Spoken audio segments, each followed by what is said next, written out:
Welcome back to another episode with me. I got the fantastic Sa Jules in the building. How are you doing this afternoon? I am good and happy to be here. So thank you. I like the green. Thank you. Green has become my first favorite color is purple, which most girls is purple or pink. And then green has really become one of my top favorite colors over the past year. Yeah. So I like green. I've been it. trying to work on my front yard, get everything green, have the nice colors. I can't plant a flower, but I can make the grass grow.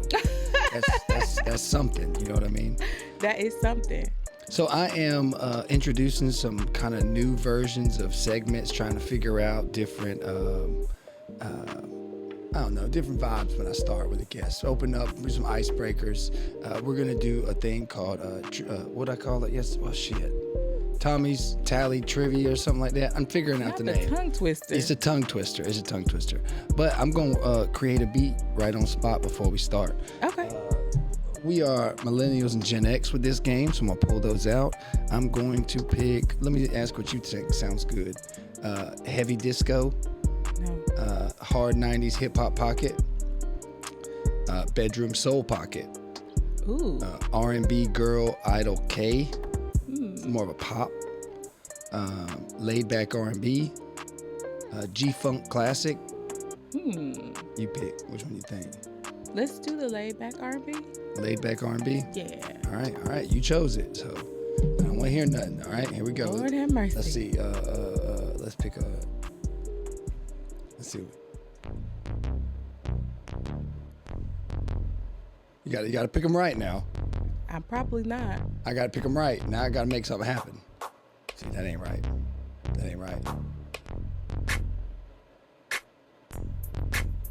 I like that beat. Look here. I got to pick them right. No, I know what I feel.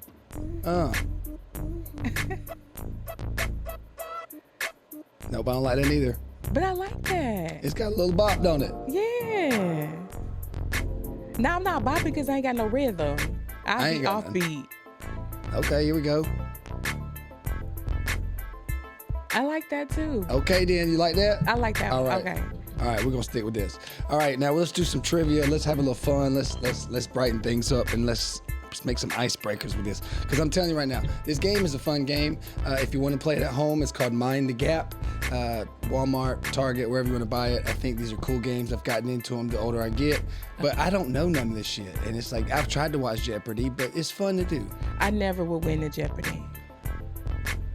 I ain't gonna say never. What did I got a motor mean? I got a hell if I know. I got a motor.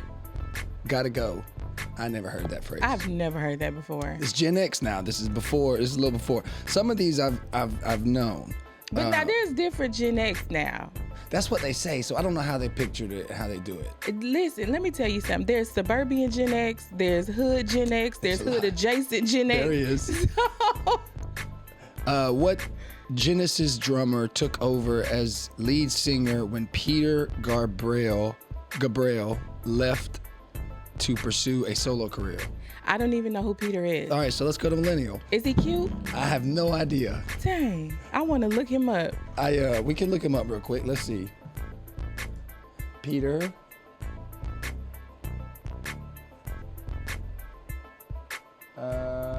Is it Gabrielle?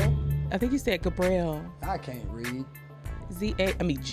G-A-B-R. E-I-L. E-I-L. That's it right here. That's him. Yeah, I don't know about that. There he is. Oh, he's not up there. You can't see him. He looks like a nerd. Yeah, he looks like he's definitely trying to pull some Indian tooth. But he look like he got a couple of dollars in his bank account. Oh, I bet he does. He's a singer and a songwriter. Is he single though? That's the S I'm looking for. I don't know. I'm just joking. I know you is. But that's him right there. Oh, okay. Well, he's handsome. No, he ain't. Yes, he is. He got for an older guy. And you know, that's all these old white dudes, they love rocking the UFO crop top. Like they like cool with just the beam down. Yeah. You know what I mean? They still like the curtains that hang around the earlobes. I don't understand Not the it. curtains.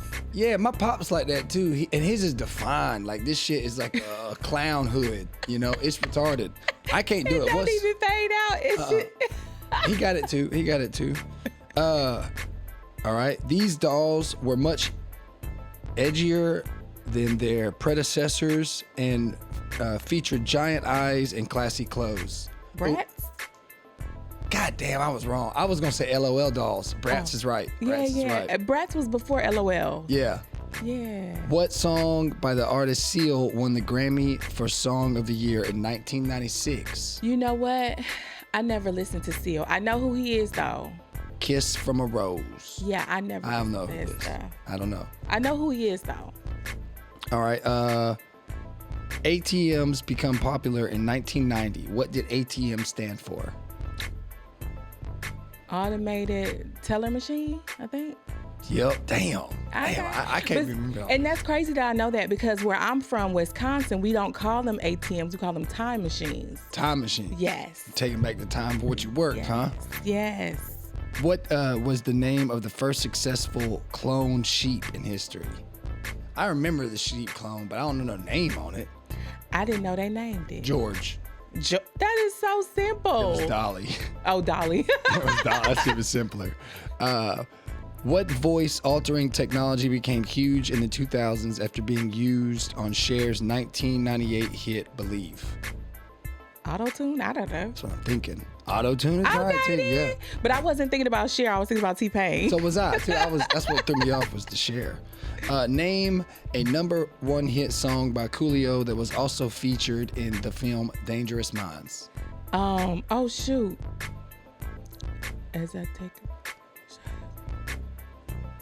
because I've been blasting and laughing so long that even my mama thinks that my mind is. I know the song. I can't even think of the name. Everybody of it. thinks it's Tupac. It's not Tupac. No, it's not. Cause oh my God, I rap the song like all the time. Oh my God, cause he only had like 2 big hits. I can't think of the name of it. Gangsta Paradise. Yes, and you heard me doing the lyrics. Yeah. I was gonna give you. I didn't know. But everybody said like it's so weird too. Like growing up, when I listened to that song, I thought it was Tupac. Oh no. Like, cause I didn't know Coolio was a big thing till I got older and I found out his music. You know what I mean? Okay. I knew 1, 2, 3, 4 was him. Get your woman on the floor. Or I don't know that. Yeah, I know. 1, 2, Come 3. along and ride on the Fantastic Yeah, Voyage. That was Fantastic his Voyage. first single. This And that's how. And oh my God, I got a friend whose hair looks like Coolio's. I hope you don't listen to this. He gonna be mad. I bust him out. this is one. This is my favorite.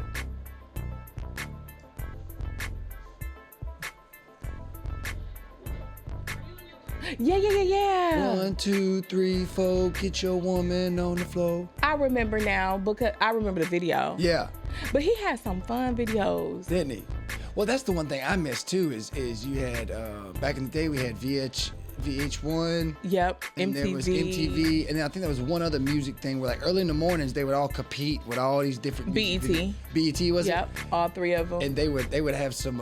It would be interesting how they put lineups together, how they compiled different music with the music videos and made it like a whole segment. It was great wake up stuff back in the day. Music was fun back in the 90s. Oh yeah, I think it's coming back. Shout out to Kendrick Lamar for that. Listen, I love me some Kendrick Lamar, but I am tired of hearing his voice right now. Because It's his the songs vibe. are everywhere. But it's the vibe he gives, that West Coast vibe. I think it's the 90s. That man is so talented. Yeah. Gifted. This is my song though. I love it. I freaking love it. I wailed like a sucker at work with it. But All right. you know, he wasn't even that old back then. But did he look like he was giving about 38, 40, somewhere around that age? Because he was only in his like early 20s. I don't judge men like that. I'm sorry. Well, I didn't ask you to say if he was handsome. I'm just saying I don't know how old he You is. could be like, bro, you look old. If I say he look 18, that'd make me a pedophile. No, it won't. Oh, I'm just playing.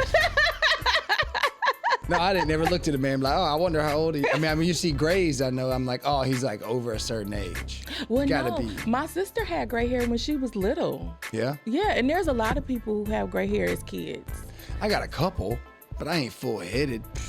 Man, it's all around my perimeter. You see, I got this hat on right now. Ain't nothing wrong with it. Ain't nothing wrong with it. I embrace it. Hey, ain't nothing wrong with it. So now I appreciate you doing the trivia because it's something I learned from. I had to make the most of it. Okay. Gotcha. And now I know you've been moving, you've been grooving, you've been taking off and doing so much different stuff. Tell me a little bit about of how you became to be so inspired with some of your avenues you've taken in life, and what did you inspire to be growing up? How did these plays, these skills, these careers, where was all this inspiration come from? Well, first when I was growing up, I didn't want to do this. We'll talk about that later, what I wanted to be. Yeah. But when I was 11, my mom, I think we talked about this before. My mom, she made me go to an art school. When I was little, she put me in like dance classes. So I learned jazz, ballet, and kothi. And so I did all that, and I would just sit in our living room and in a split, right, and watch TV and then reenact the scenes as they were on TV. So she put me in an art school, and I didn't want to be on TV. But when I went to the art school, I discovered poetry, and I loved it. I didn't know anything about it. I had never heard about it because that's not something that was talked about in my house or in my family for that matter. And I fell in love with it. The first poem I picked up was Just Like Job, by Langston Hughes. And then I ended up getting a book of his poetry that Christmas. Job. No, Langston Hughes is one of his collections of poetry. And the book is so thick, and I've read that thing cover to cover like 20 times, and I still have it. Do you attach to other poets going forward? Do you gravitate to names, or is it just poems that take a hold of you? It's just the poems that take a hold of me. And I really listen because I want to hear the depth of the poem, right? Now, I do have some favorite poets, of course, some bigger names. Everybody knows Maya Angelou, Nikki Giovanni, Langston Hughes, and things like that, right? I'm first time hearing them. But oh, you've heard Maya Angelou. No. Michelangelo? Maya Angelou. Uh-uh. Oh, my God. You've seen the movie Poetic Justice, right? Uh-huh. Those were her poems that Janet Jackson was, and Maya Angelou was in the movie. It's news to me today. She was one of the older ladies at the picnic that they crashed. Yeah, but I'm just watching Poetic Justice just to see a great movie. I'm not tuned in like that, especially in school with looking forward to a GED. It's not language arts. What? Maya Angelou is responsible for the famous story of Why the Caged Bird Sings. They turned it into a movie and all that. So that's her. Okay, well, I'm learning something. Shit, I ain't. But I do think it's interesting because I know people that do enjoy poems or poetry, and I think that some people do gravitate to the name or the person that's writing the poem versus the poems and how deep they're going, like you're saying. Yeah. It's interesting.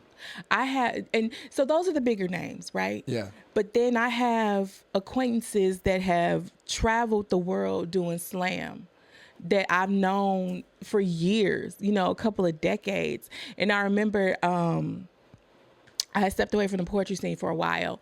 And then I went to an open mic one night, and this young lady got up on stage. She's about 5 feet tall. Dang. And borderline midget. And where I used to perform at all the time, it was nothing but black people, right? So I'm used to that type of poetry, right? There's a certain thing with black people. Yeah.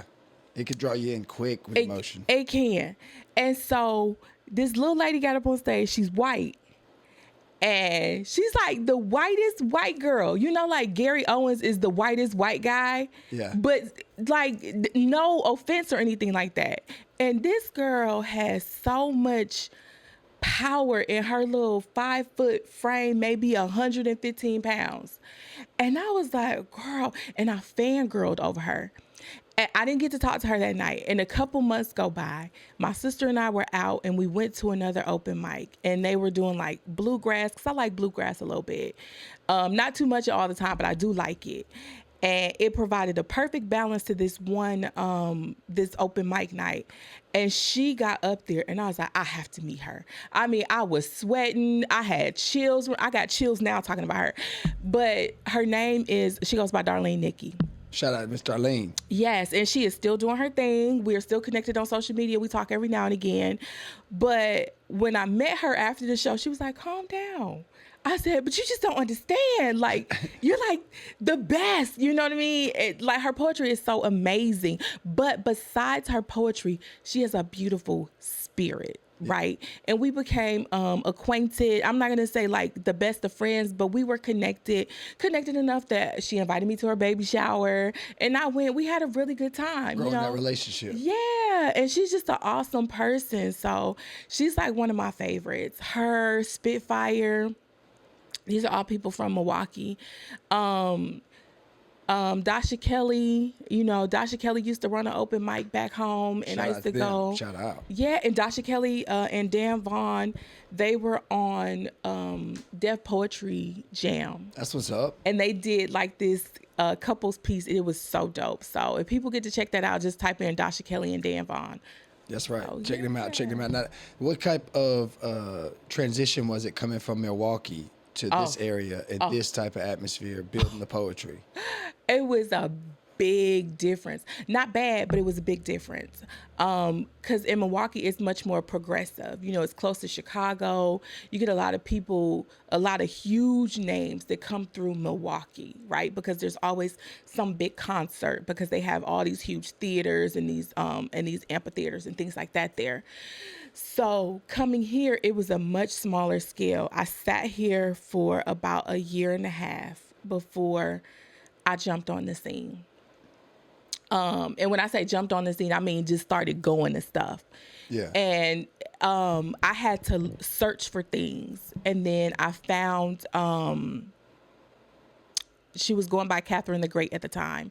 Her name is Catherine Zitgraff. I think I'm saying her last name right, but she's a sweetheart too. And she was a pillar in the poetry community. And this was like around 2015, 2016, somewhere around in there. Did they have a lot of spots back then when you were going through all this? Was there like a multiple magnitude? No, couple? Hers was the last one. Last one? Yes. And I went to her last 2 shows. One of them was a book signing and another one was just like an open mic. And she had a couple of features there. Mm-hmm. It was at Mass Studios downtown. And I managed to catch the last 2 and then found out that she had canceled it, for her own personal reasons or whatever. But shout out to her because Catherine is just amazing in the poetry community, just open arms. And then I was like, I need to get back into this. I was still writing. I just hadn't been performing. And so then I created Life Logs. That was my very first show that I created in 2016. And then in 2017, Life Logs was an annual show. So that was just like around my birthday. And then I created Dope Spit in April of 2017, which was an open mic featured. It started off featuring either a poet, a hip hop artist, a singer, or a comedian. And then gradually it kind of just mostly became poets, but as features. But we ran for a little over 7 years. Well, she has 10 years, honestly. Yeah. You've been doing this game. You've been in Augusta doing it for 10 years. Yeah. How does that feel? Seeing the progress you've developed and the amount of people you've touched, helped, I guess trained, I wouldn't say, but mentored in those fields. It went by fast. That's what I can say. Because it felt like I just started, you know what I mean? Yeah. And I still have such a long way to go. Yeah. But it's been a wonderful ride. There's been a lot of tears, happy tears and sad tears, you know what I mean? It's been a battle at some seasons, and other seasons it was breezy, you know what I mean? But it was all worth it. You were part of a couple of plays in theaters around town, other surrounding areas. How does it feel, though, or how does it feel internally of you accomplishing these dreams, or not necessarily dreams, but you see the vision, and you achieving these goals higher and higher coming from Milwaukee? It gets better and better. Better and better. And I'm loving it so much. You know what I mean? Here, I've had the opportunity to produce and direct, act. I love it. Write, collaborate. It's been like this amazing journey. And you wake up not knowing what's coming next, and then boom, you get like this call, hey, I need you to do this, or would you be a part of this? And it's just a beautiful thing. I love it so much. Even I've seen, since I've been on the podcast journey, you've got quite a few what do you call them, acclimates, acclimates, achievements, or moments where you definitely had momentum and you got stuff coming off of it. You guys had that song, The Voices.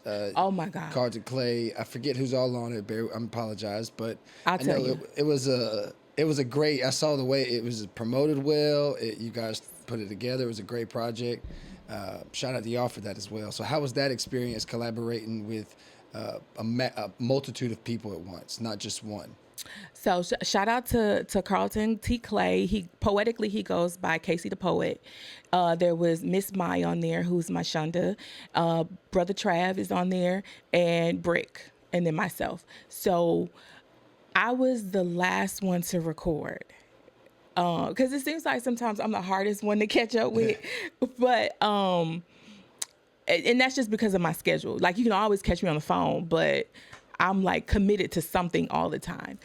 But I was the last one to go into the studio, and when I got there, they were playing like the other people's verses, like a little bit, not the whole thing. And I was like, oh my God, is my verse even good enough to be on this project? That's how I was feeling, you know?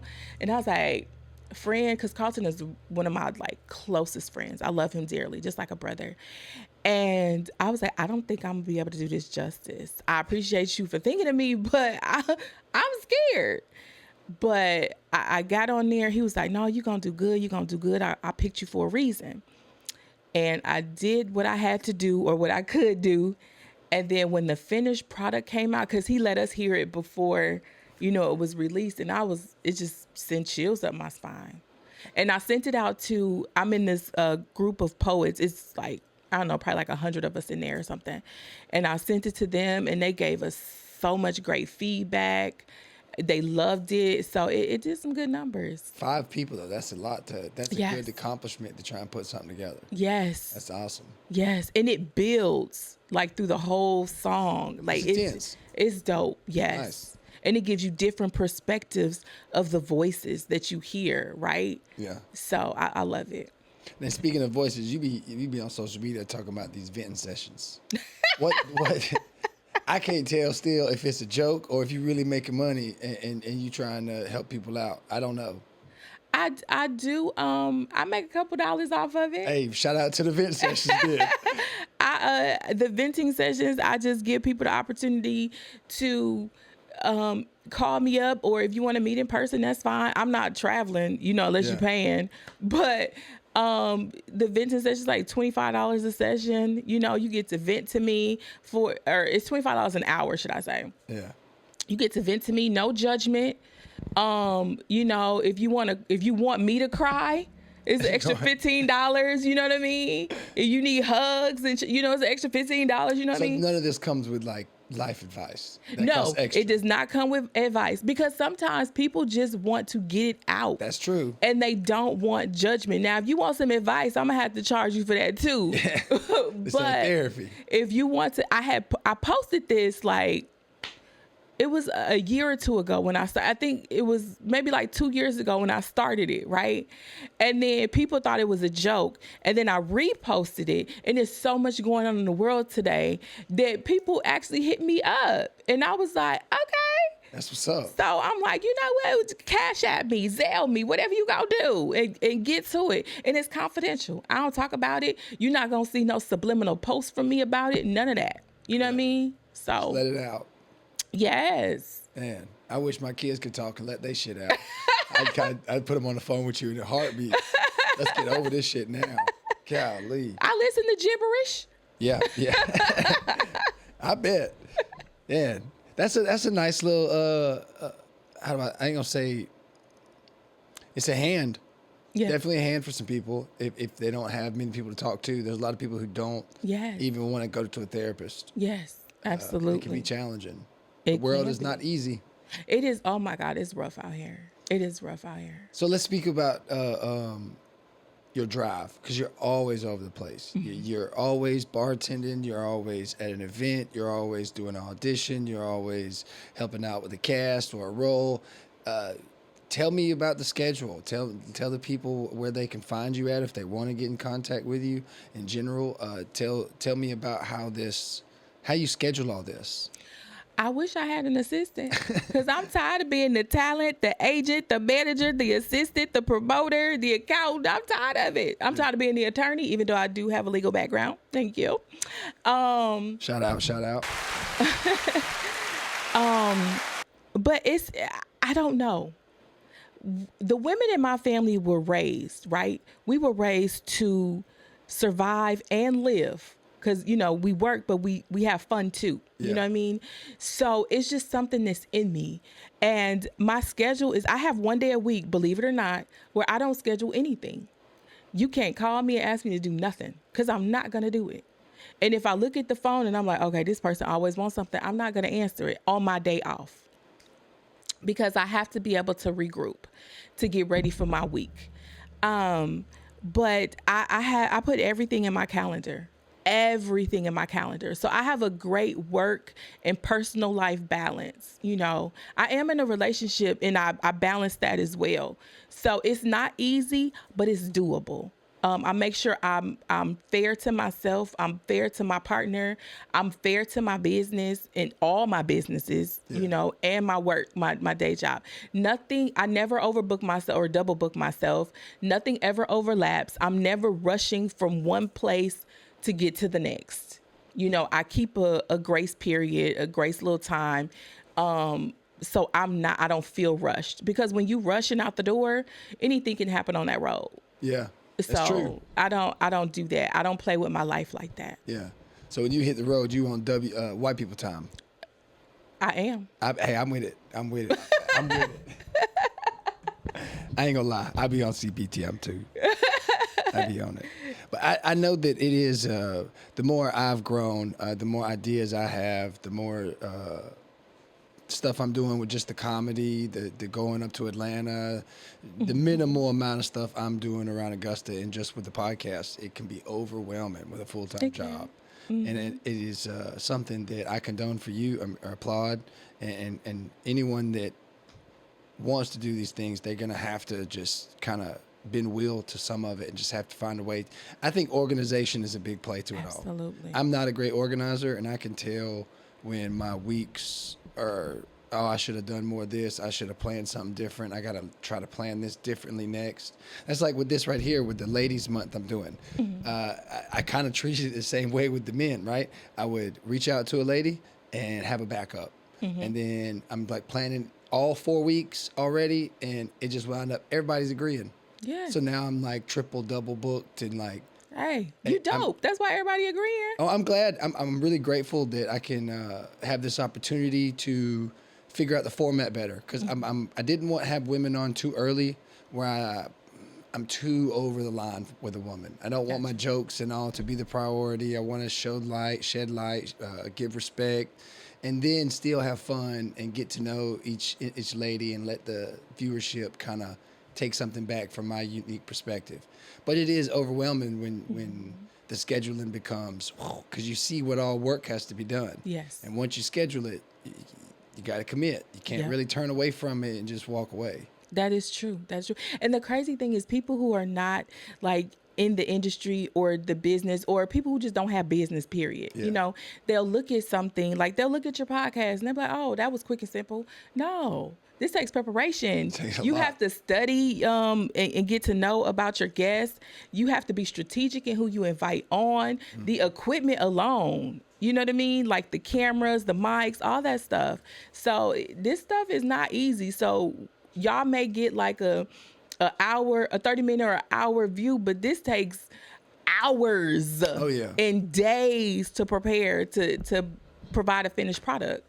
Well, that's probably the toughest part for me is I try to figure out what I'm going to talk about with each lady off the rip. Everybody's different, from podcasters to theater to an actor tonight. I got Courtney Carter on tonight. Okay. Miss Courtney Carter.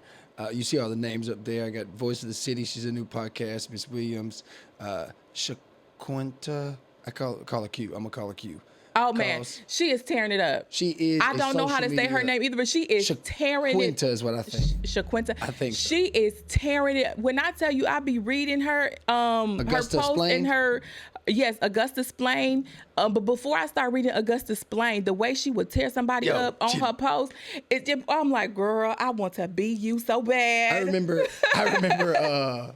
I'm not a big social media scroll. I mean, like for like drama, so to speak, or I'm not necessarily going. I'll make some jokes, but I ain't trying to do all that pointage on social media. Right. But I remember going like you'll go to like a information post about like COVID or something, and you're like looking to see more. And you're like you're so zoned into all this information. She is that person. She's that person. Post. When you see her post, and she gets you in those first 3 lines before you get ... and you go see more. Yes. And then that sucker just unravels like a scroll from hell. She tears motherfuckers' ass up. Oh my God. The read be so fluid, just so smooth. You know, like a good whiskey or something. Like, girl, come on now. My inspiration. So I don't know. I see shout out to Maine, more of the Masters. He's had such a fluctuation of different ladies. I haven't had any ladies on, but I've had so many ladies like ask me about it. And I wanted to do justice with business and still intertwining it with my personality. So I'm looking forward to a lot of, I don't have to, it's a blessing when you have good friends and you interact and you get out and about and talk with people. I don't have to be as prepared for you like I will for some of these ladies I've never met. Gotcha. I'm looking, those are making me nervous because I'm like, y'all don't understand. I can't write like this. I can't do this. So I just, I'm looking forward to some of these ladies to learn something from and maybe have a different takeaway from what I see things from. Gotcha. So I'm grateful that you are here with me today. I really appreciate you. I appreciate being here. Because it's been fun getting to know you and seeing you perform and getting all these conversations. Thank you. And I've adored you from the beginning. Yeah. Like, I'll be right there with your comedy. Yeah. I love it. So I've watched you over the past couple of years, and it's just this growth. Yeah, hold on. Look, I totally forgot to now. You made Shorty quit. Who? The competition. Why? Just judging your judging opinion on his remember the little Brazilian guy, his name's Shorty the comedian. Shout out to Shorty. He did it was majority women in the crowd. I do think that what I heard from your feedback, it came from observation that majority of the crowd was women. But he did a joke about his uncle being a child molester. Yes. And you were just giving points about how women don't We're necessarily, mothers. yeah, we're not always going to see that point of view. You got to win that over if you're going to do it. And to each his own, how you perceive it, how you received it, whatever type of thing. But yeah, he quit. He said, fuck it, I ain't doing this no more. He quit? He ain't come back. I didn't want him to quit, but you have to make those. See, this is the thing. In entertainment, you're not always going to hit every single time you step on that stage, but you have to know when to move on. And I gave him, like, I could see the funny, right? Yeah. I'm not able to not see it, but he dwelled on it. Oh, he took it there. Yeah, and you just kept going. I'm like, bruh. I ain't gonna lie, I loved it. I know you did. I was in the back like, oh, it's a room full of ladies. I am dying because I see it sometimes from a third-party perspective. When I'm on stage, you've seen me do it. I'll cross the line too. Yeah. And I won't stop. And we all have. It's a part of the game. You got to learn from it. But it's. I don't think he took the criticism for knowing who you are, how you were coming across. And I wish I'd have talked to him about it because I hate that he quit. But I done heard criticism so hard from you. And if you reach like that as comedians, we have to respect the feedback we get no matter what. You can't be harsh about it. Yeah, you cannot. I mean, I've had jokes that have not gone over. I've had poems that have not gone over, performances that have not gone over. I just adjust. Yeah. You have to, because I know everybody wants to be like Erykah Badu and say they're sensitive about their shit, and that's fine. But you have to understand that everybody's not going to like your shit. Yeah, that's true too. And you have to change or go to the audience that's going to like it. And the perfect thing about the competition is it's for you to test your material. Yeah. See what works. It changes every week. Now, I didn't want him to quit because I think he has potential. He's a great storyteller. Oh, he's definitely a competitor. Yeah, Yeah. His accent, how he carries a conversation with the crowd, it does play. That's the weird thing about the competition is you're not just getting judged on the joke. You're getting judged on the performance, the carry through, how you're wording stuff, if you're keeping the crowd engaged. It's like 5 different categories y'all were judging. And it only, if you look at it from the benefit of us, from us as comedians, I look at it as those 5 categories are going to improve my set. It's not just about the punchline. It's not just about how my charisma is on stage. All the stuff coming together makes a great set. And, you know, you can't be offended if you're going to tell jokes. You can't. And I'm going to tell you this. If you're going to quit from that, you're not cut out for the game. Yeah. At all. Well, I ain't gonna say that. I just think he just got sensitive on it. Shout out to him. I ain't making no play at him to make jokes at him or nothing. I just thought it's hilarious. I forgot all about it, and I know each time I see Matt Blizz when he comes down now, we laugh about it. I was like, "No, Shorty." He's like, "Nah, he quit for real, man." We start laughing. Oh no, Shorty, if you watching, come back, honey. I love your comedy. It's just I'm just trying to help you with your audience. I teach stage presence, right? I teach performance presence and how to get acclimated to your crowd and to bring them in. So when Sid asked me to be a judge, that's what I'm bringing you. Yeah. I'm coaching you. I'm teaching you because, baby, this is trial and error. This is 30 years right here of being on stage. Yeah. So I know how to maneuver when a crowd is not picking up what you're putting down. Come back, Shorty. Come on, grow up, Shorty, and come back. He's too short for the measure, right? Listen, Shorty. It's funny though. Sorry. You know, you've been around. I think you was a part of last year's competition and Icons. I only did one last year because my schedule just didn't permit. But you was on Icons one. That was 2 years ago. And then I did a couple when he started them at Chevy's. Yeah. So you've been involved in it for a lot of the come up of it. So absolutely, you've been involved in a lot of stuff when it comes to the entertainment side of Augusta. Okay, I'm going right back to Shorty. Not actually Shorty, but another scenario like Shorty. Somebody else quit in the competition at the one that was at Icons because of the feedback that I gave him. Yeah, I'm telling you. And I'm cutting like, them dry. But I'm not harsh with it. I don't think so. I'm not a Simon Cowell at all. I don't think so. So I'm a mixture of like Randy and Paula Abdul, right? I'm going to give you the real, but I'm going to try to, because a lot of people that do the competition, they are new.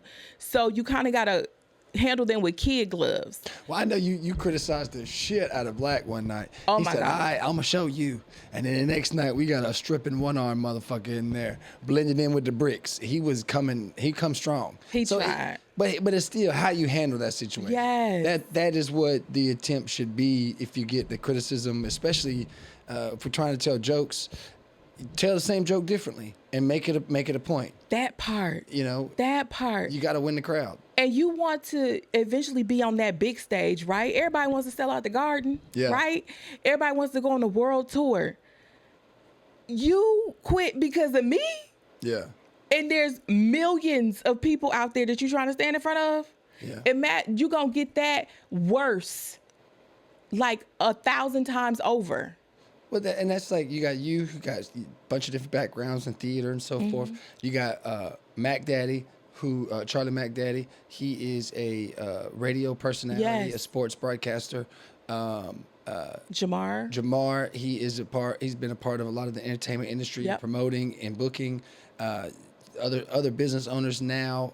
Pawpaw's a business owner. So the feedback are for reasons of different areas of audience.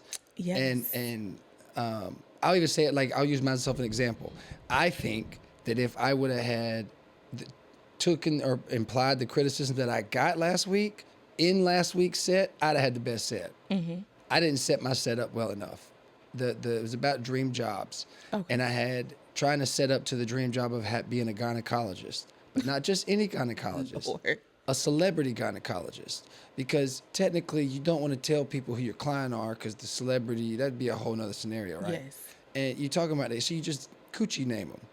And I had a list of coochie names, like Ellen DeGeneres would be like axe wound. It's just blown out twat, You remember you heard that white girl, the Bonnie Blue, who had 1,000 men in like 12 hours. You heard about that? Ooh. That's a marathon mountain flower. You know what? I think that name is accurate. They are The marathon some of them, mountain flower. Some of them are like there are little like niche little names or whatnot, but there's a bunch I wrote down and made up, and it's wild. I got like Oprah Winfrey's, right? That's the dark honey pot. Huh? I like that one. I like that one. But that's kind of sexy. Taylor Swift. She got the sauce lid. The sauce lit. Sauce lid. Lord have mercy. She got that little what is it? What kind of porcelain doll? That porcelain. A little bit slit. That's it. See, Shorty, you can have jokes about women. Yeah. And inappropriate things. Like Lizzo. Lizzo lost a lot of weight. She did. She got that swinging wallet. Because I was gonna call her loose lip Lizzo. See? She paying off all them. Sorry, Hey, Lizzo. hey. I love you though. I'm trying to tell you, I think I had a great idea. I just didn't execute the setups. And, you just live and learn. You got to recognize the feedback you're getting is what it offers to benefit the set. Yes, it's here to help you, not hurt you. Yes. Oh, man. Yeah, I'm hope you come back and check us out again, man. I want you to come and if you can, make another one and judge again. I always enjoy seeing you. Yeah, I'll be there because I have the event downtown on Tuesday. So after that, I'm gonna come on by. Okay. We talking about cell phones this week. All right now. Yeah. We talking about it. We gonna see where it goes. I can't wait to hear what y'all got to say about it. I ain't got shit yet. It's gonna come to you. I got one joke. You want to hear it? No. Well, I mean, it don't matter because it might not even be in it. This is the only joke I've come up with. Okay. I started off on Virgin Mobile, right? We had to buy track phones. The first camera phone was a Virgin Mobile, and I was a virgin. The only bad part about that camera phone is when you took a picture of my mama, the pixels was too big, so she just come out blurry.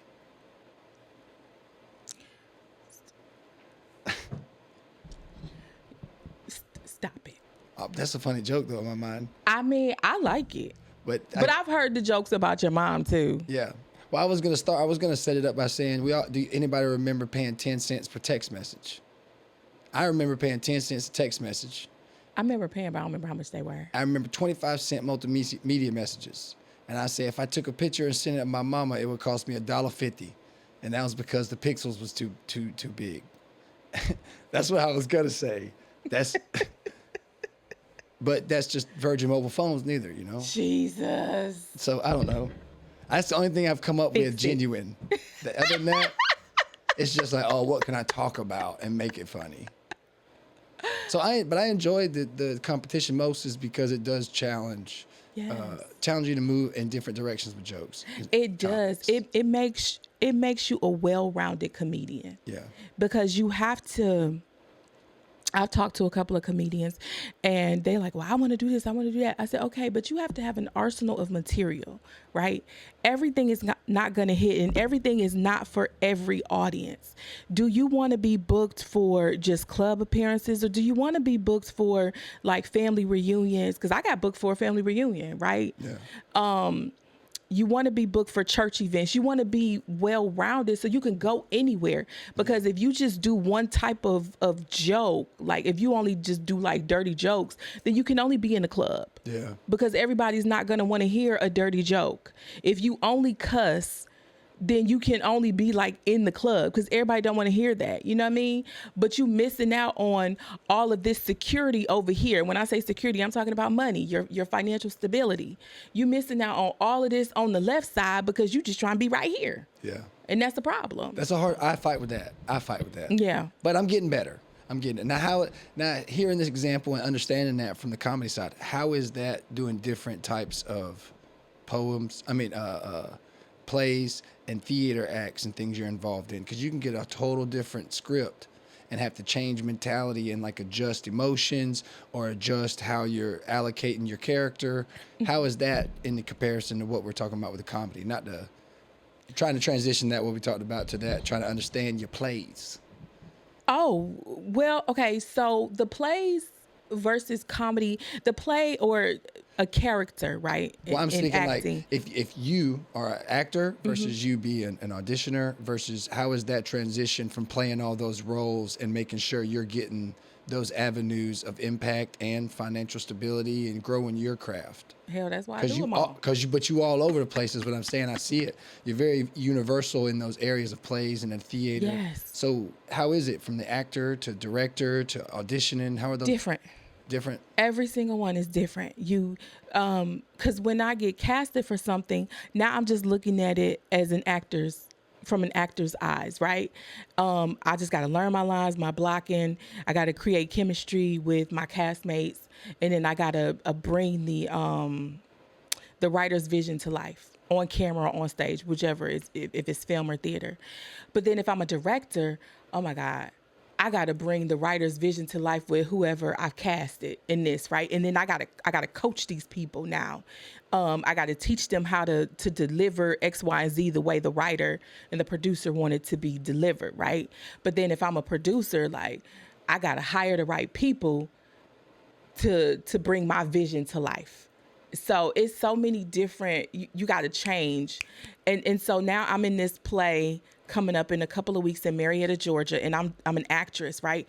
I'm not a supporting cast member. I'm not an extra. I'm the lead, right?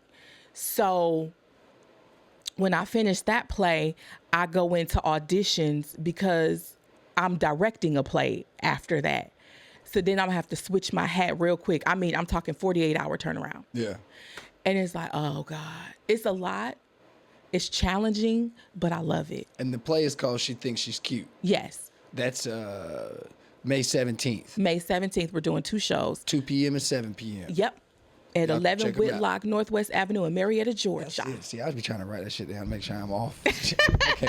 And then you're doing auditions for the Hallelujah Girls. Yes, which is a completely different style of play. Yeah, see, that's what I was trying to make sure I hit every one, because Yes. the acting side itself probably can be hard, navigating film and theater, and then you having different script sets, Yep. different cast members. It seems like each of these roles are their own chessboards. They are. They are.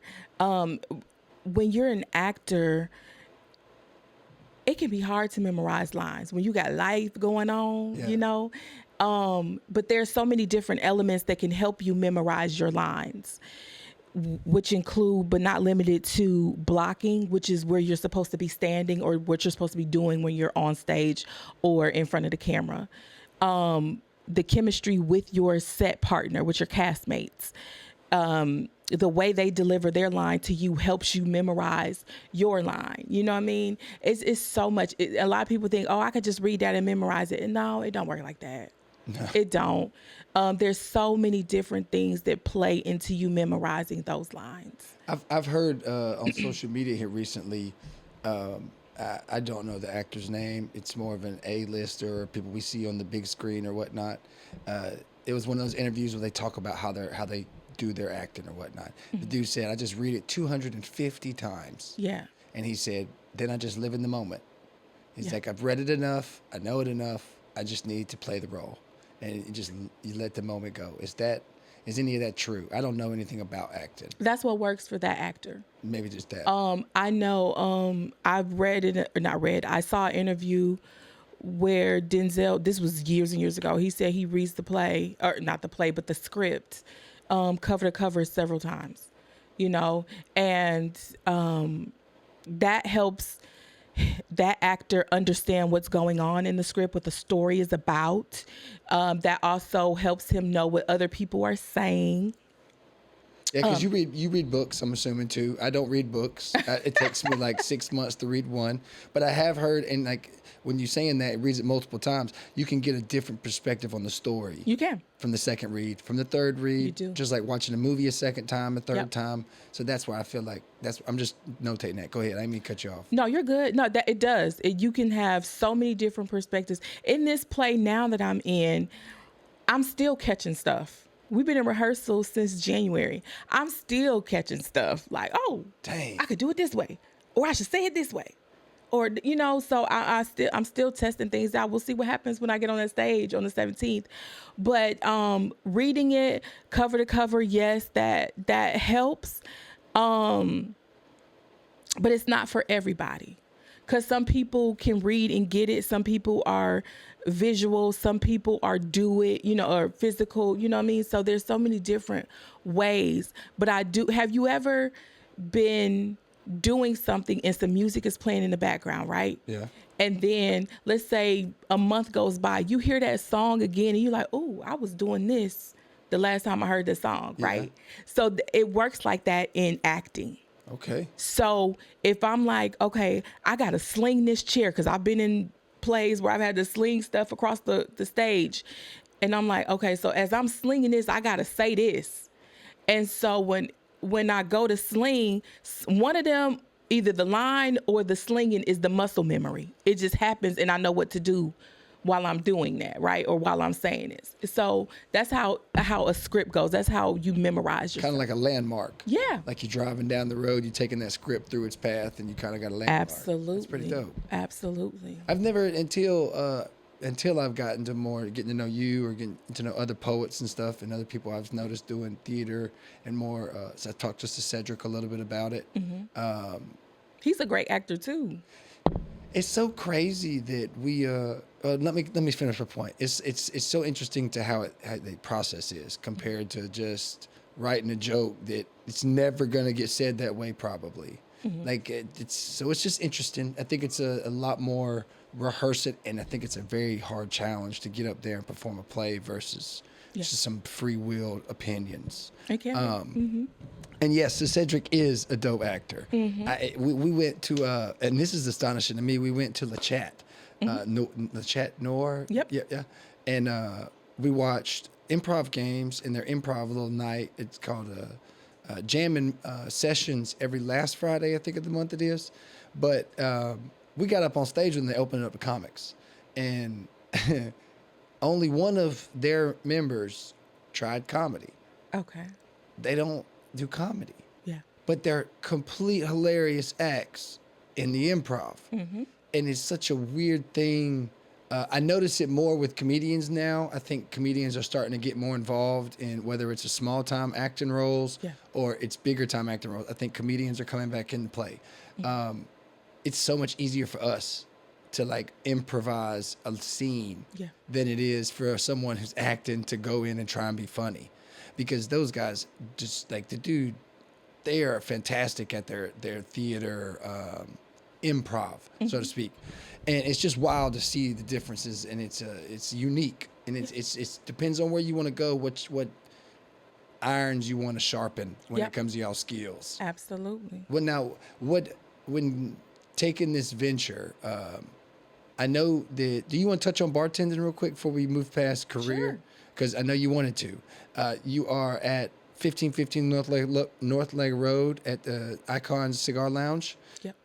You're there on what days throughout the week? It changes. It changes, right? Some weeks I'm there on Thursdays. Some I'm on Fridays and Saturdays. I'm there like tonight. It's Saturday. So I'm there tonight. Yeah. But you'll be smoking them and toking them.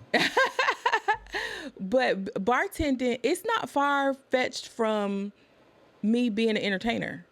Because I have to be engaging with the clientele that comes through there, right? Yeah. Nobody wants a snobby bartender. No.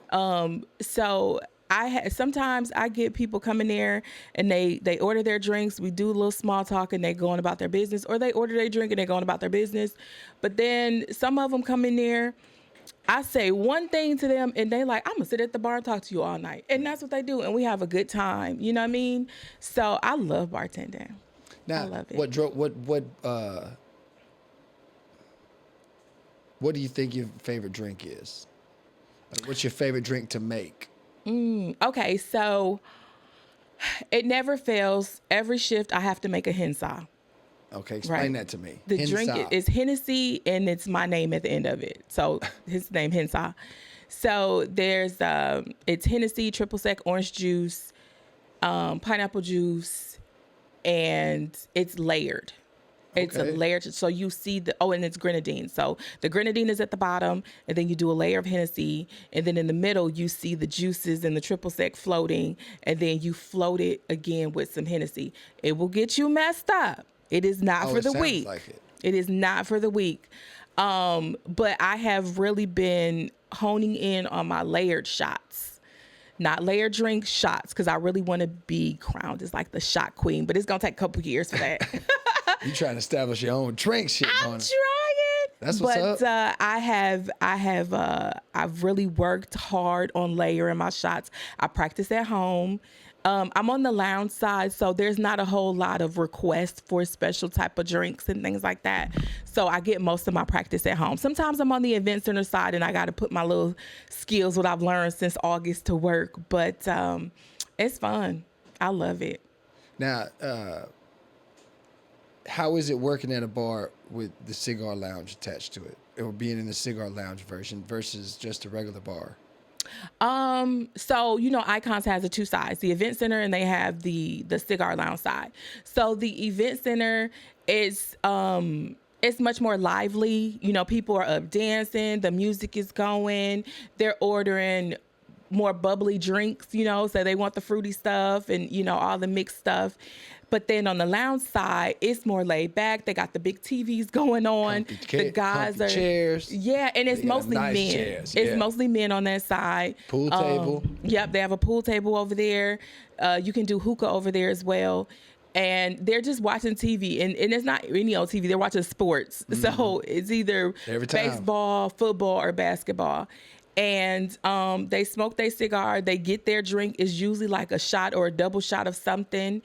Mostly whiskey, but they do a lot of mostly whiskeys, but then there's tequila as well. I mean, not tequila, vodka. Yeah.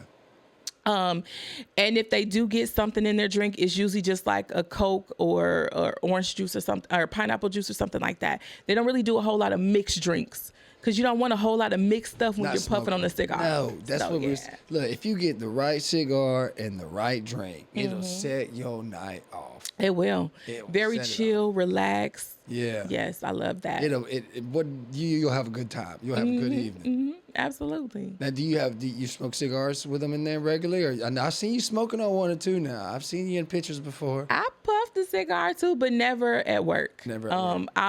I have only puffed one cigar this year, and that was last week.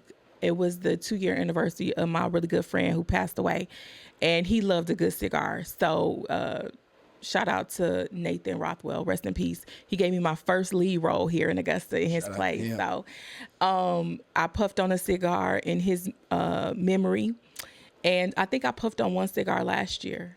Okay. But I said is the one who turned me on to cigars.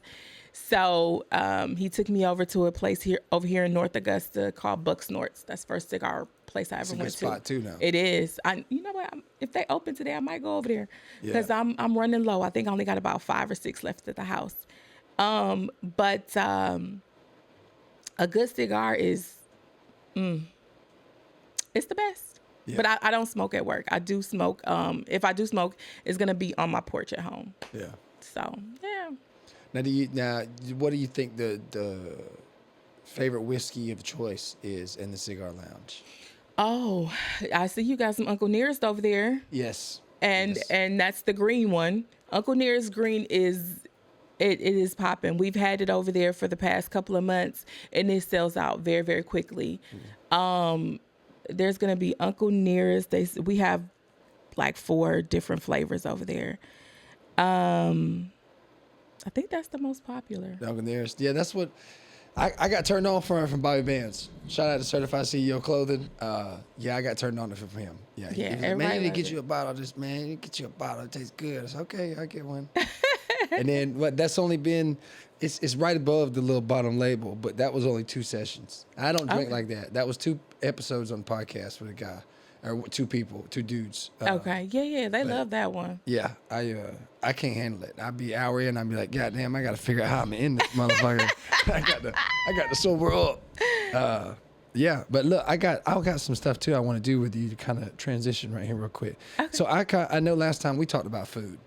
I asked you what your favorite food to cook was and what you like eating or something like along those lines.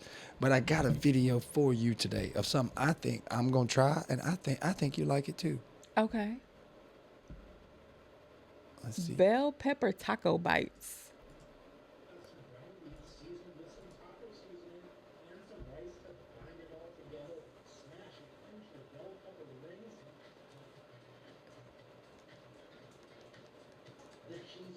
Look at that. Oh, We Now, got onions on there. hey.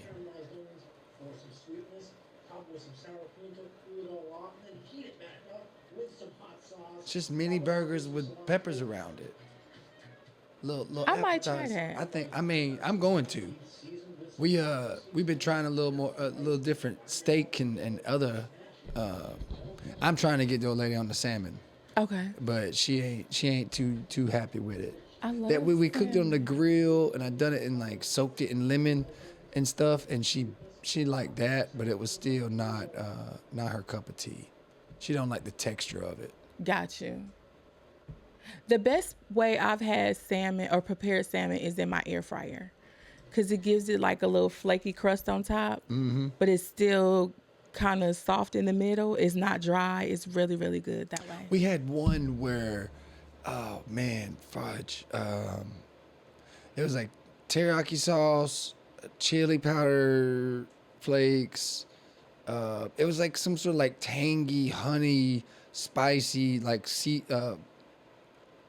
sauce is what we made. And we did it in the air fryer, and we cut it up into small, like bite size. Okay. And then we done that. That was great taste, but it was like I don't know how to use an air fryer. I mean, I do, but it doesn't, we're no experts here. Okay. So like the first time I cooked salmon for the house, I didn't defrost the salmon. You just, So I put it in the oven and everything, and it come back out, and it was still like raw in the middle. I was eating it until I noticed it. oh. But I mean, you can eat fish, Indians done it all the time out the river. I don't. I like my fish to be cooked all the way through. Yeah, I didn't do it the first time. I didn't do it.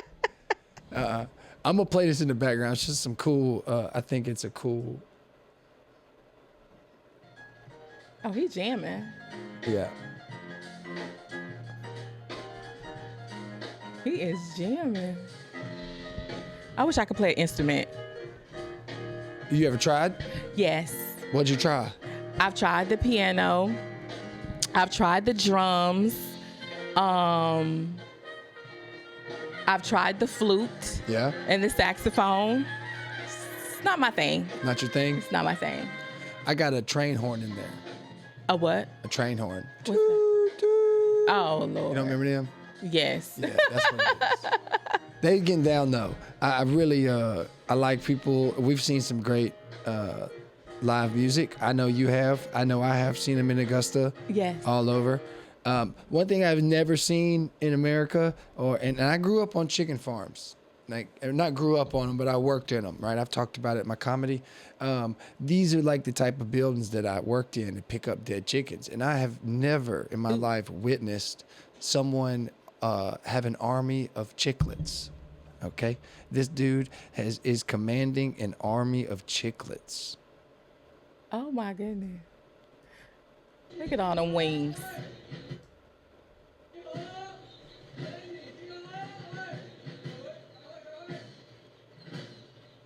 They like, and they listening. Uh-huh.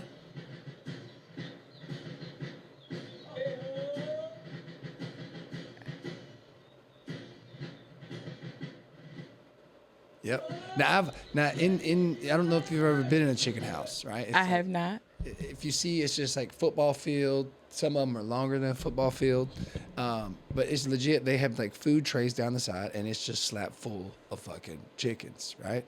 Now, as the season goes on, you do have certain, whether it's weather, animals getting in, killing chickens, whatever scenario you have, where some of them will deplenish, some of them just won't make it. So you have to keep the place. That's what our job was to pick up dead chickens, to keep all the scoop all the shit up that's not going to spread disease and all this type of stuff. Oh So my you're trying to get as many.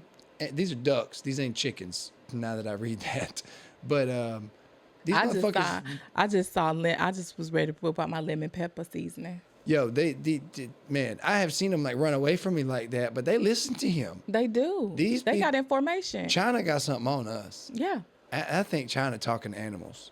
they got to be. Yeah, there ain't no The way. animal whisperer. Yeah, he gonna come and send them at you, and they're just gonna duck foot slap you all. They take over, no. slapping. You ever been chased by A goose? Yeah, Them things so aggressive. I've been bit by some. I put one of them in chokehold. Yeah, I had his neck stretched out like this, where his body was in between my legs, and he was trying to. No. Yeah, sure did. Yeah, there's a little. If you ever out in Athens, Georgia, I don't know if the zoo. It's not a zoo. It's a fucking nature walk, right? Is what it is. And you go through, and they have these caged animals, but there's like bears and this, that, the third. But there's like an attached like walkway, kind of like if you ever go to Aiken, their little. In front of the hospital right there, they have that big circle walkway in front of that pond. So it's kind of like that. Them goose attacked me in that pond. I think the other animals talked to them about me throwing shit at them, but they attacked the shit out of me. It's the coolest place for kids. Got a great park. So if you're ever in Athens, viewers, y'all go check it out, man. It's a nice little spot, but yeah. So when the animals attack us, we can't attack back. It's a law against that. Shit. And that pisses me off because I wasn't bothering that animal. And I have a right to defend myself.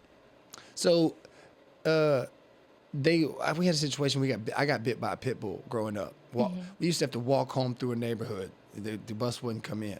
Somebody else's pit bull chased us to the house and bit me on the ass, and like we hurt the dog, and we got in trouble for it in a sense. Like the cops got caught on us. We pled our case, and they didn't want to deal with our unruly boys. But the pit bull wasn't supposed to be loose. Yeah, but I've heard that before, and I've had that happen before.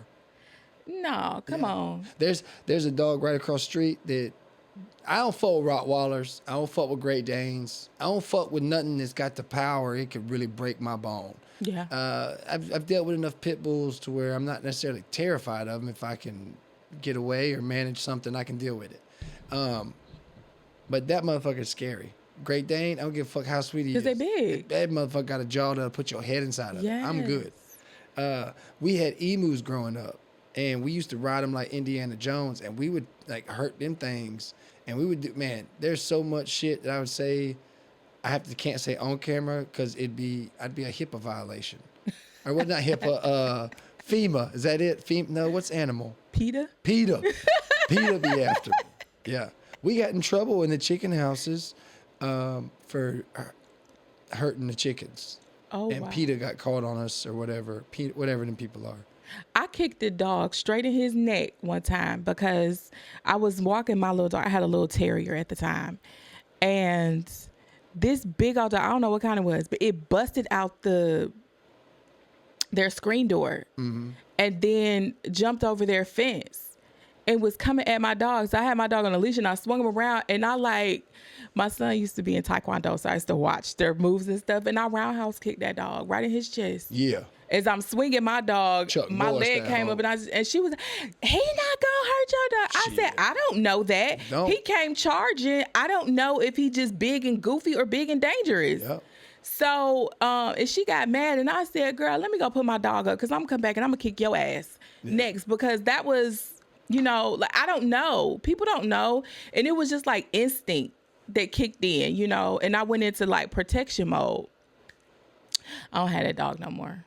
We what happened in the country we grew up, a lot of farm people would pay us to sit on the land and like watch their cows from coyotes and stuff, right? Oh wow! And you kill them. We'd kill them if they got in the fields, and we'd see them at night. Yeah. How would you kill a coyote? You shoot it with a 270. Oh. With a rifle or whatnot. But I don't do any of that anymore since I left the country and moved up here. I don't really care for none of it. But growing older, what I didn't know is that apparently coyotes, when one dies and don't come back to the family, if it's not the mama will produce and go to have more babies just to fulfill that death. Oh my! So she'll have 6 puppies just because that one didn't come back. Wow. So when you kill one, you're gonna get 2 more. You kill one, you got 4. Talk about multiplying. Real baby kids right there. But it's just wild how much stuff with the animals we don't even realize. Yeah. It really is. I leave them alone. That's their world. I ain't going in it. I'll go in it. I still want to go catch me a crocodile. I want to catch one. Right before I got here, I just watched a crocodile and an alligator fight video. It was the funniest thing. And I was pissed off at the alligator because he was losing. The alligator one? I mean, the lion one? The crocodile. It was crocodile. And because I love alligators. Every time I go to Florida, I go to some sort of gator Oh, land. you mean like the different? Okay, yeah, you mean the two different. Yeah, they're like cousins. Yeah. But But a crocodile's bigger. no, they can. Okay, so alligators can stand up on their legs too, but crocodiles mostly are standing up all the time. They were the same size in the video. They can be the same size because alligators get pretty big too. The only difference the way you can really tell the difference between the two is the crocodiles have it's long and slim, their mouth, right? And It's then not the alligator wide. is wider. Yeah.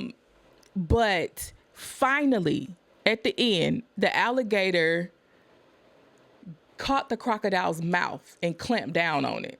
And I'm like, you did something. Finally, you pinched the bitch because he was kicking your ass. Yeah. And it was really just a little song and dance type of thing. They just kept moving around. But I'm like, I want somebody to swing that tail and hit something. But it was a good little funny video. Hey, them alligators are they be creeping. They do. They be creeping. They do. They Slow are the motion. definition of it. And in Florida, you never know what's going to happen. Alligator, something is going to end up in your yard or in your house. I was watching this other video on TikTok. This alligator, it was two of them. One of them reached up and rang the doorbell. Oh, hell no. It was caught on the door camera. I'd rather go to their territory than Yeah. I would to have them coming out my fuck. Hell no. Yeah, because who invited you? Yo, I had a spider drop. As I opened up my glass door walking outside the house, it dropped right in front of me, and I freaked the fuck out. And it come out of nowhere. And alligators at my front door? Oh, my God. I want to know. I would do, like, there's have you ever seen Swamp People? Mm-hmm. Swamp People, they got the catching alligators. But there was the log swamp people on History Channel as well.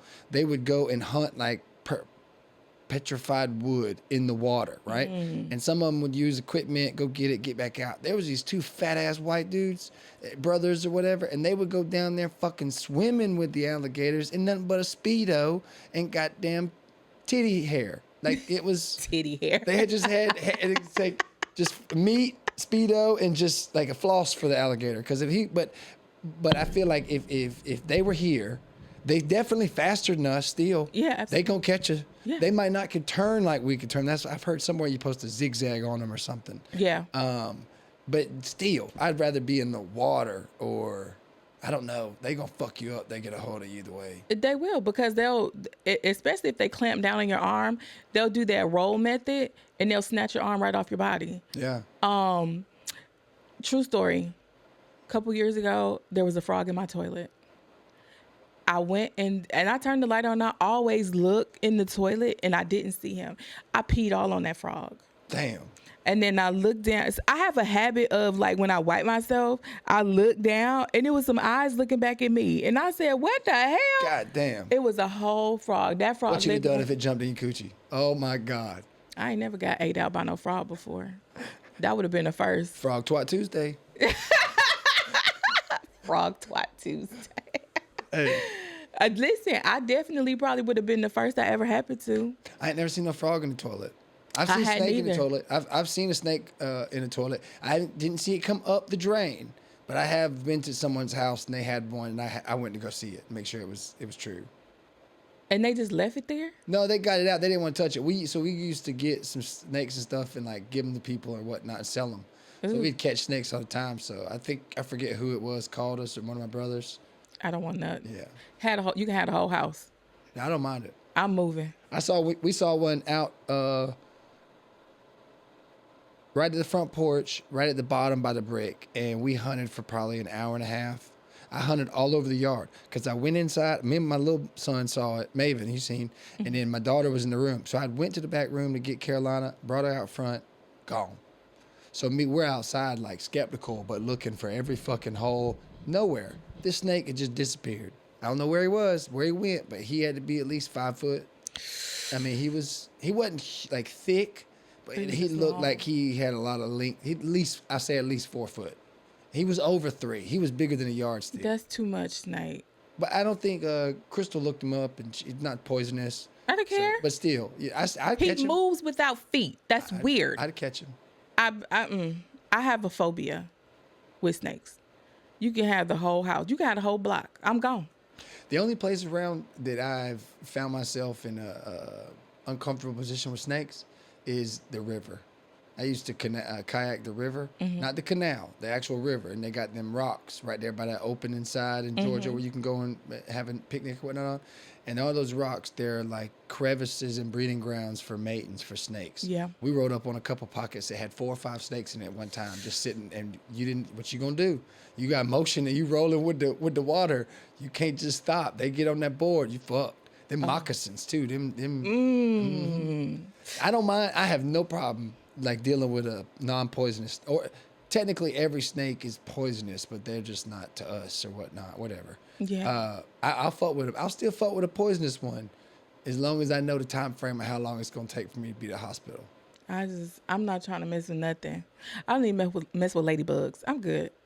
I'm good. I'm such a city girl. Yeah. We have all these issues back home. Ladybugs now, that's an infestation. They say it's luck, but you get them in your storage space or somewhere. Oh, they will take over. They will take the fuck over. They would take over like roaches, bed bugs, and spiders. And they keep talking about these cicadas and shit. I ain't seen no swarm of cicadas yet. That was last year. It didn't happen.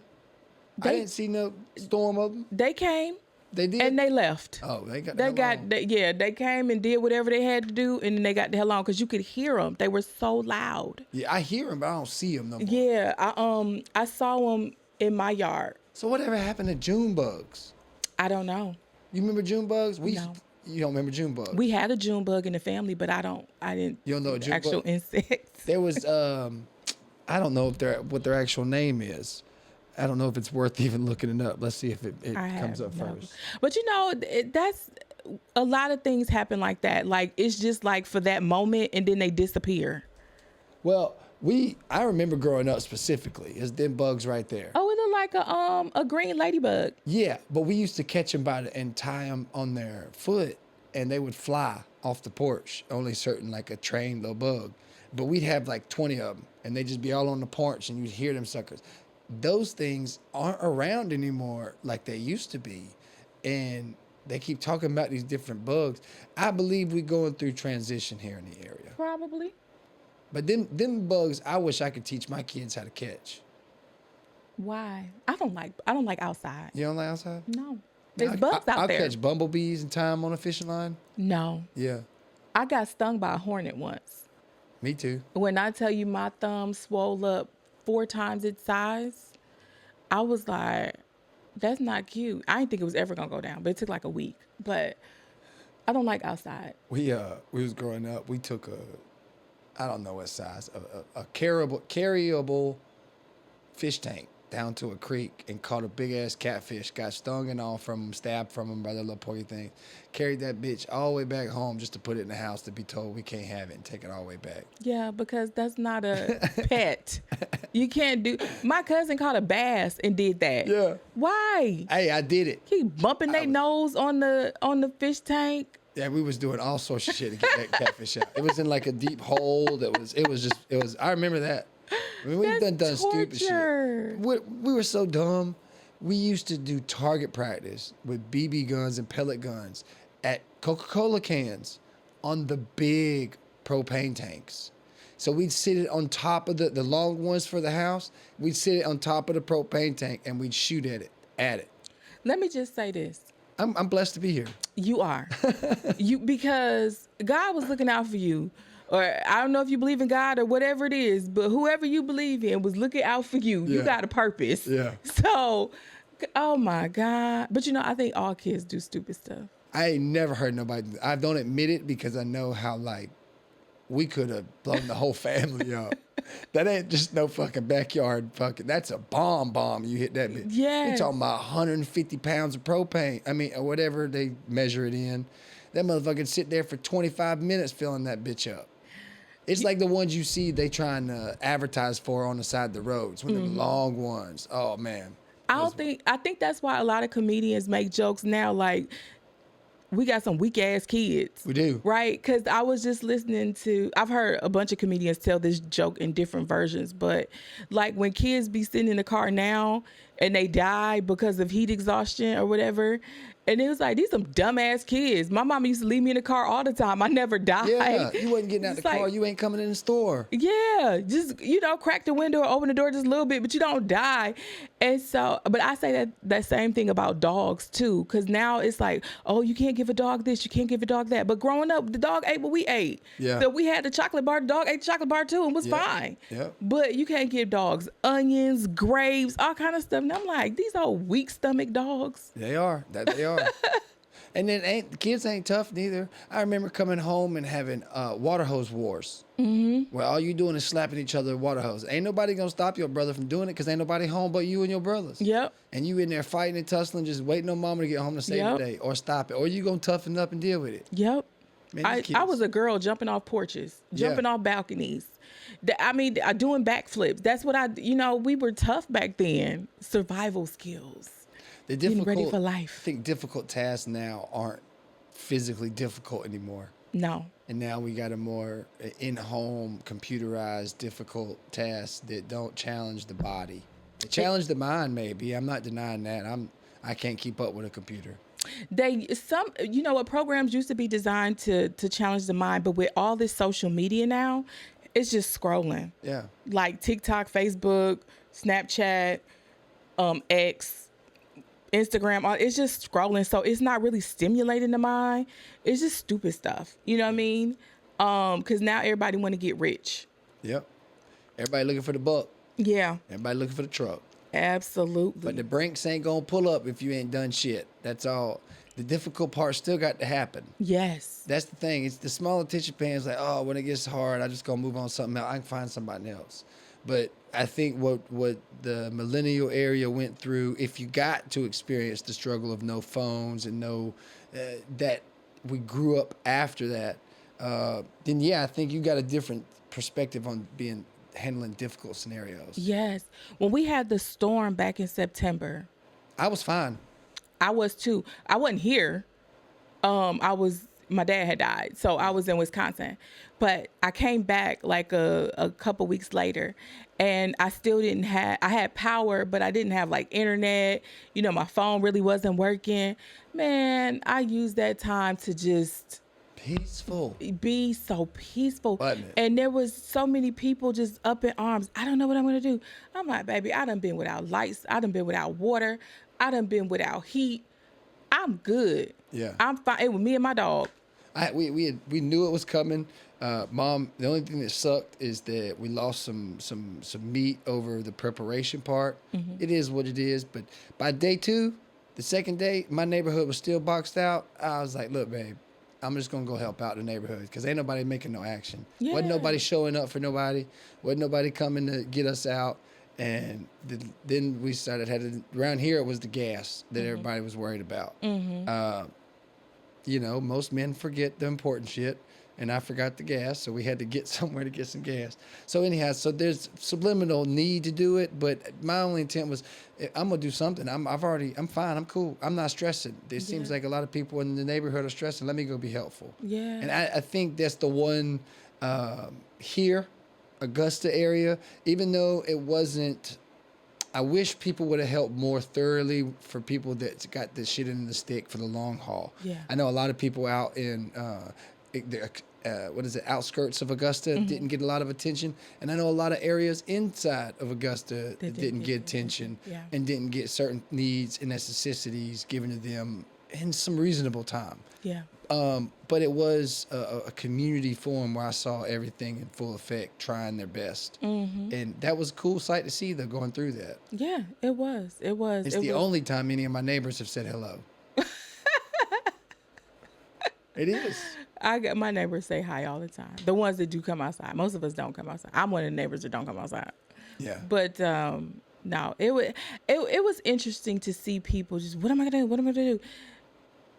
You talk all this stuff all year round about how tough and how strong you are, men and women. Mm-hmm. And I'm going to do this, I'm that, I'm that. But then when you face with a little bit of adversity, a little challenge, because this is temporary. It's all temporary, right? They act like it was the end of the world. You still here. You good. You'll be all right. I just sat there on my couch. Like, whatever. I don't care what the rest of the world doing. And if you ain't gonna make no action, you might as well be relaxed about it. Exactly. If you're gonna be anxious and all worked up, well, there's opportunity for action. Exactly. If you don't want to take it, that's you sitting in that little circle of your own little turmoil, I guess, with thoughts and what you're Yep. gonna do. Anxiety is the word. Yep. Yeah. Exactly. People are funny. They're funny. I am surprised though. They are, at least over here in North Augusta, they have gotten majority of the debris picked up, and they have made a ton off. They're gonna make a killing off wood chips. I promise you that. They are. Yeah. They ain't got to worry about finding none for a long time. They got a ready supply.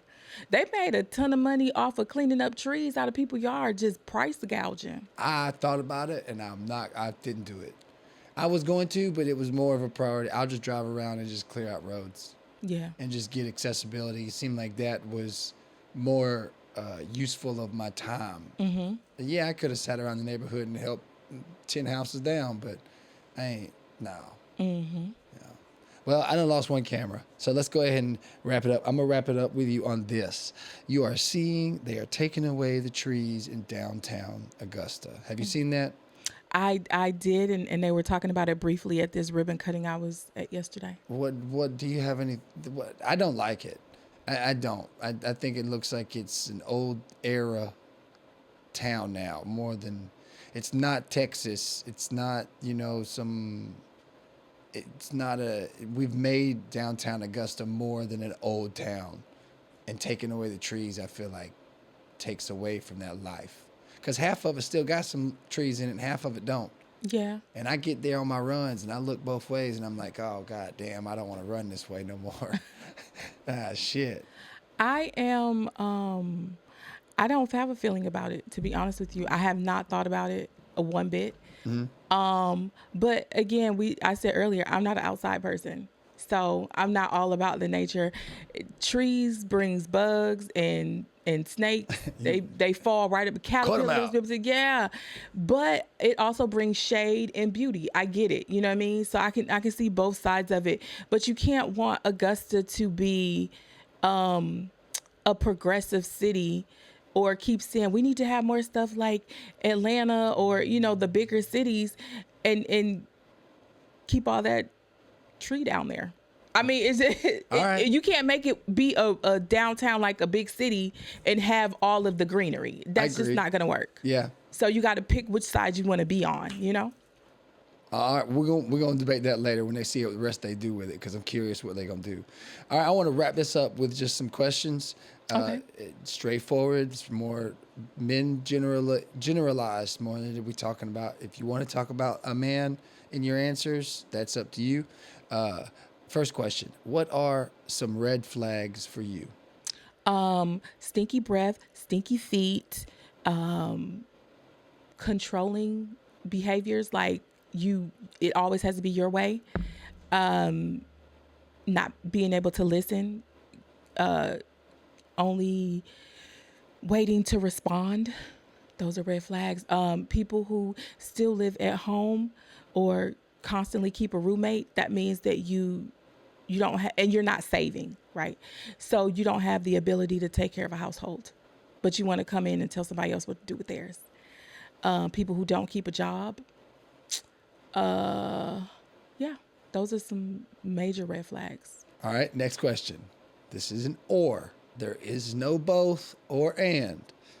Tacos or Mexican?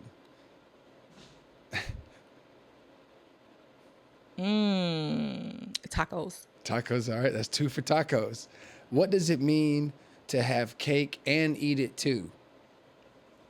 That you about to be putting in some calories, because that ain't even a saying. That's not how it goes. What's it say? Yeah, what does it mean to have your cake and eat it too? Okay, so I'm gonna look it up. Look up the because the saying doesn't go like that. Clarify me if I got it wrong, because I've been saying it like that. Everybody says it like that. So I forgot how the exact saying goes, because that's not the phrase. Those aren't the words. It's you want your cake and eat it. You can't have your cake and eat it too. No. It's not about cake and eating it too. Anyway, but it's basically saying that people, you want to have this, or you want to have your way, and it has to be your way. But in the reality, everybody wants that. Yeah. You know what I mean? And what's the purpose of having cake if you're not gonna eat it? You just gonna stare at it? Yeah, that's what I don't get about the phrase. And I made that. I just made that post. I said them. I think I made it yesterday or the day before. I said them. You want your cake and eat it too, and me, of course. Who wants to just stare at it? Yeah. Especially if it's some good cake. I love red velvet. What are some healthy improvements men can make? Therapy. Talk to somebody, and stop thinking that makes you weak. Stop thinking that women are not here to listen to you. Stop thinking that you got to do it all by yourself. Yep. Listen, because your way is not always right.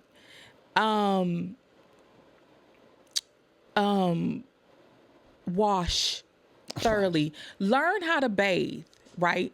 And when I had a radio show years ago, we talked about this.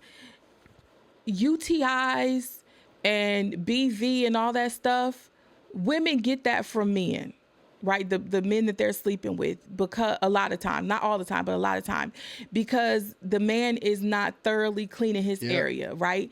And clean yourself with antibacterial soap. Stop using all that fragrance stuff, because you can't go put that inside of a woman. Yeah. That friction. Don't and eat all a those, coochie after you brush your teeth. after you eat either. Yeah, or after you eat. And don't put your dirty fingernails up inside of her. Like, I'll say okay to that, but she won't. I get it.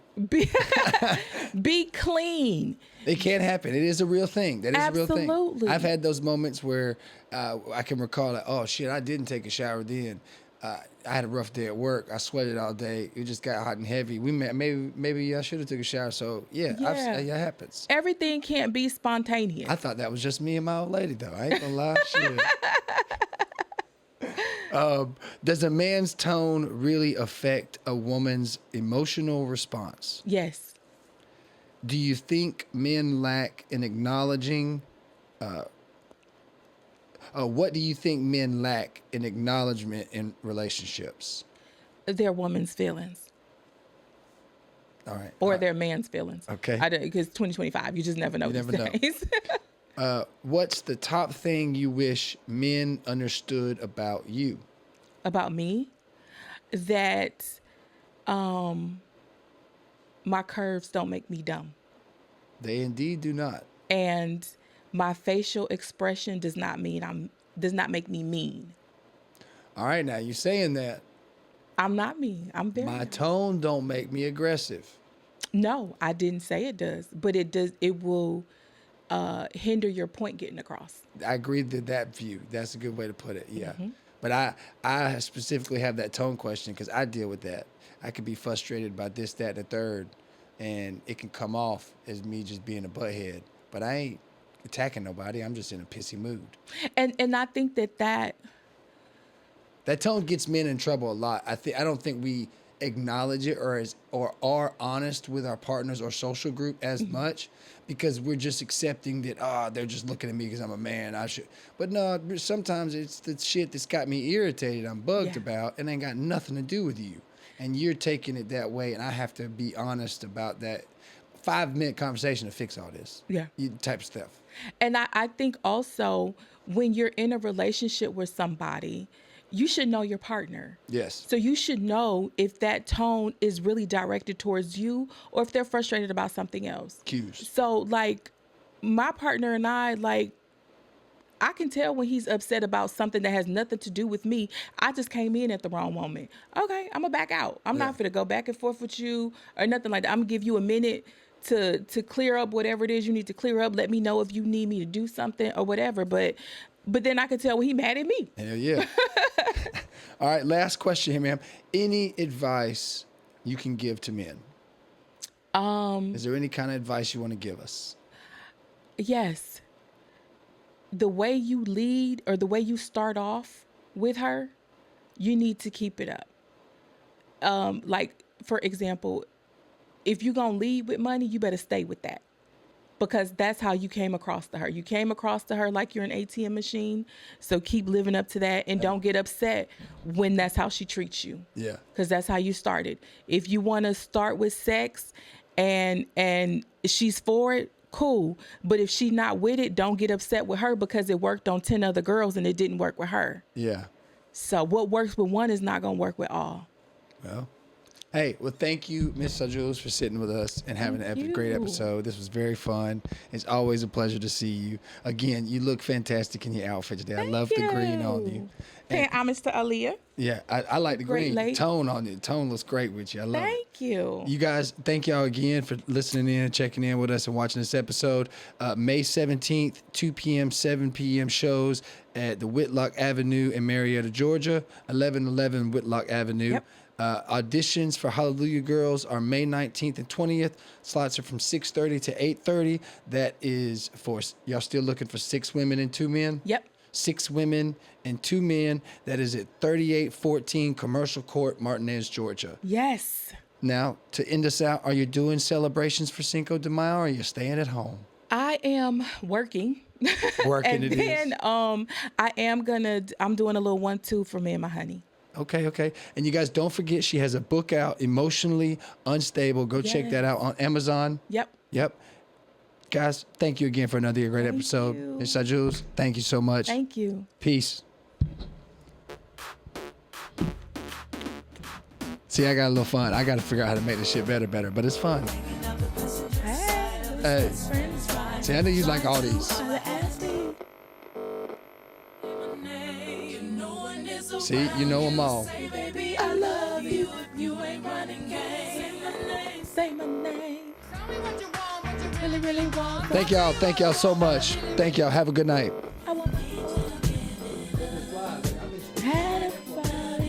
I had like a whole army of flies in my house. They don't know where the hell they came from because there's no rotten food or nothing.